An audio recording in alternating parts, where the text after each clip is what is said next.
ফেনীতে টানা বৃষ্টির ফলে তৈরি হয়েছে জলাবদ্ধতা। মৌসুমের সর্বোচ্চ 233 মিলিমিটার বৃষ্টিপাত রেকর্ড করা হয়েছে। 7 জুলাই সকাল 9টা থেকে আজ 8 জুলাই 9টা পর্যন্ত 24 ঘন্টায় এই বৃষ্টিপাতের রেকর্ড 233 মিলিমিটার। এটি নিশ্চিত করেছে ফেনী আবহাওয়া অফিসের ইনচার্জ মোহাম্মদ মুজিবুর রহমান। এদিকে টানা বৃষ্টির কারণে শহরের রামপুর, শাহীন একাডেমি, পাঠানবাড়ি, নাজির রোড, পেট্রোবাংলা সহ বিভিন্ন এলাকায় তৈরি হয়েছে জলাবদ্ধতা।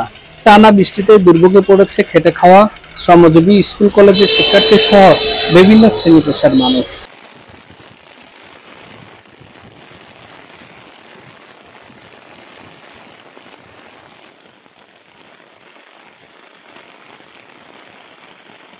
স্কুলে গেছিলাম, কারণ স্কুলে মনে করছিলাম আজকে পরীক্ষা আছে, তবে পানির কারণে আজকে পরীক্ষা বাতিল করে দিয়েছে। বাতিল করে দিয়েছে। আমরা সকাল সকাল গিয়েছিলাম, তবে যাই দেখি যে স্কুলে ছাত্রছাত্রী খুবই কম। তারপরে আমরা মনে করছিলাম তারপরে পরীক্ষা হবে। কিছুক্ষণ পরে ছাত্রছাত্রী এসেছে, তবে কিন্তু পানি বাড়ি যাওয়ার কারণে স্যারেরা পরীক্ষা বাতিল করে দিয়েছে।